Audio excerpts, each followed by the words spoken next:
All right, what's going on, everyone? We've got an update here for the war in Ukraine, really focused on like the last week or so. We're definitely going to get into the supposed Ukrainian strikes against Russian air bases inside of Russian territory. Some news around Bakhmut. There's not a lot coming out from that battlefield. And a peace proposal that just came out, kind of. It's like a back channel one, so hard to tell if it's actually official or not, but we'll throw the terms in there and see what it looks like. Before we get started, the unofficial sponsor of this video, because they have no idea about this, is Ryan Hendrickson and Tip of the Spear Landmine Removal. I ordered a shirt from those guys to support what they're doing a couple weeks ago and just got it in. So I got that on. If they had a hat, I'd wear a hat in all the videos. Look, Ryan's doing really good work. Wherever you fall on who you support in that conflict or whether the United States should be involved in any capacity, Ryan and the Tip of the Spear folks are removing landmines that would kill innocent civilians. And he'll be the first one to tell you that those landmines are laid by Russian and Ukrainian soldiers. So he's not, working on behalf of a government or anything like that. He's out there trying to save civilians that are caught up in a war.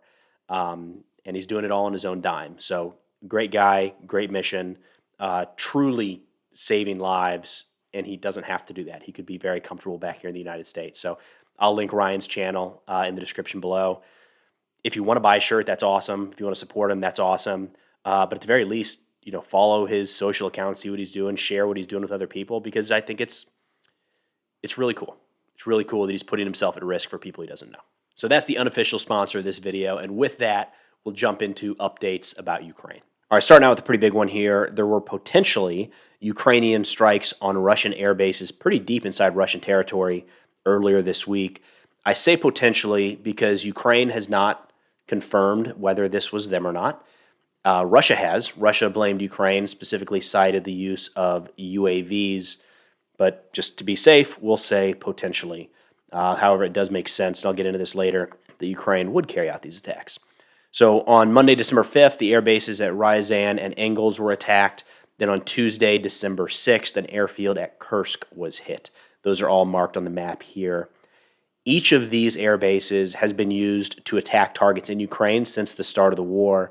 And worth noting that, I think it was like 2 weeks ago, there was increased strategic bomber activity at Engels Air Base that led a lot to believe, myself included, that a large strike was being prepared for Ukraine. There's still a lot of speculation about these events, especially around what type of weapon system was used. There are rumors that it was a Tupolev Tu-141 UAV, what you see in the picture right here.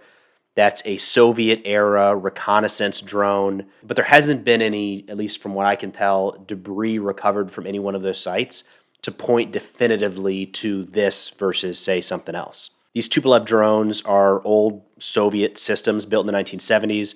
Again, it's a reconnaissance asset designed to carry cameras, capture pictures, and video of the battlefield.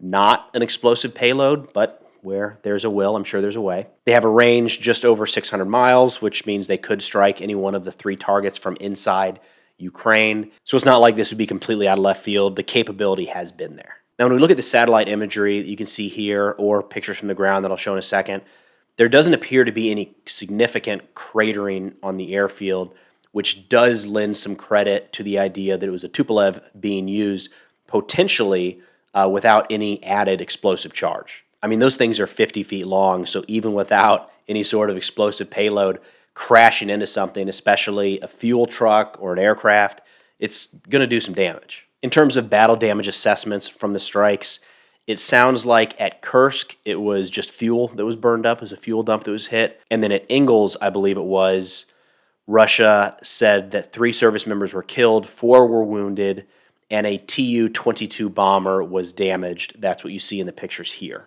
Now, this is a little outside my area of expertise, aircraft repair that is, so I'm not going to make any sort of definitive statement on how long the specific bomber here would be out of the fight, but it does look like enough damage to warrant pretty significant repairs. I need to bring up the possibility that this could have been carried out by a new Ukrainian drone. A couple weeks ago, Ukraine brought up that they are kind of entering the final testing phase for a drone that can carry a 75-kilogram explosive warhead out past 600 miles. There's no evidence to support that's what was used here, and there's really not much known about that drone at all, but just given the timing of that statement and these strikes, figured it was worth bringing up. So a couple things come to mind as to what this means right now. First off, this is the furthest inside of Russia that Ukraine has struck so far in the war. And if it was a Tupolev that they used, Ukraine could have done this at any point, meaning that for whatever reason, they're comfortable now doing so. The concern has always been, what will Russia do if you strike inside of their territory? This could be Ukraine's way of saying that they think Russia has escalated this war as far as they can, short of going nuclear. And whatever reaction is coming, they're prepared and ready to deal with it. Before I get to the second part here about Russian air defense, I wanted to say something about escalation. A big concern from day one of this conflict has been that this war escalates into a broader or nuclear conflict. And that's what's so difficult in war. So long as the fighting continues, there's always the risk of escalation. But given the opportunity, striking an enemy staging area that is being used to attack your forces is a good move. We, the United States, have had our hands tied a little bit in past conflicts. Vietnam, Afghanistan, Iraq, in cases where our adversaries have found sanctuary in neighboring countries that we are hesitant to attack into, usually for the fear of some sort of escalation. But in a large-scale conventional war, it's hard to suggest to Ukraine that while their entire country is under attack, that Russian military facilities across the border are somehow off limits. But that's just personal opinion here. All right, shifting over to the second big piece that I kind of pulled out of these attacks on Russian airfields has to do with Russian air defense, or in this case, lack thereof. Russia did claim that they shot down at least one of these drones and the damage at the airfield was caused when it crashed. Very well could be. But that still raises the question of how did not one, but three drones or missiles or whatever carried out these strikes get that close to a Russian airbase 400 plus miles inside of their territory? Even though Russia's at war, given the lack of Ukrainian long-range resources and lack of history of carrying out that type of attack, it's not crazy to think that air defense capabilities further into Russia were not or are not as stout as they could be. Air defense isn't perfect. There's always the risk that something gets through, but it's surprising in this case that multiple craft made it through whatever the air defenses looked like. And I'm pretty sure there's going to be a lot of folks at NATO pretty interested in exactly how that played out. Now, immediately following these attacks, Russia launched their own missile and drone barrage into Ukraine. Given that it takes a little bit of time to organize the resources and determine the targets, it's likely this strike or this wave of attacks was already planned, but it is possible that it was given the green light in response to the attacks on the air bases. Either way, estimates I've seen are that around 70 total munitions were launched at Ukraine. Ukraine says they shot down 60 of those, so 60 out of 70 shot down. Again, very well could be. Remember, one of the benefits we've talked about with the Shahed 136 drone shown here is that they're cheap and are designed to be used in waves, overwhelming an enemy's air defenses. The goal of the Shahed isn't 100% penetration, but to send so many that at least a few make it through. However, these Shahed drones are likely only making up a portion of the strike packages.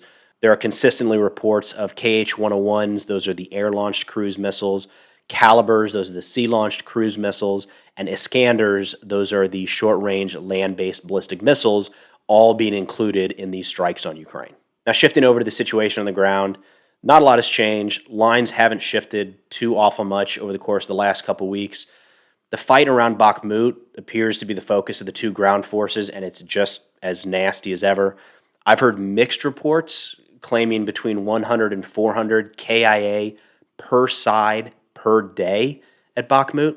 I don't know. I mean, dialing in casualty estimates in this war has been challenging, to say the least, but those numbers don't sound crazy, especially with the intensity of the fighting around Bakhmut. I mean, looking at some of the videos and pictures coming from that battle, the fighting's intense and has been nearly non-stop for quite a while now. Now, the slowdown in operations on the ground is generally what a lot of folks have anticipated for a while now, sort of a winter lull, if you will. That's not so much a rule of war as it is like a theme. So the freezing temperatures and snow across Ukraine doesn't guarantee that nothing major will happen.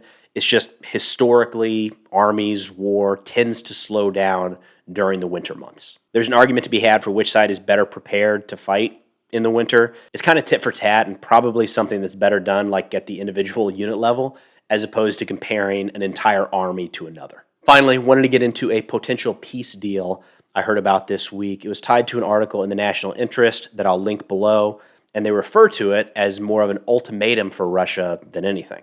For starters, the article says the deal was drawn up by Western countries, initially accepted by Ukraine, and has been sent to Russia. I'm having a hard time finding the source, like to dial in the actual context of this deal, because it seems to be pretty close held and kind of done via back channels. So take this as a possible proposal that has been sent to Russia, more than 100% fact. But either way, I think it's an interesting proposal.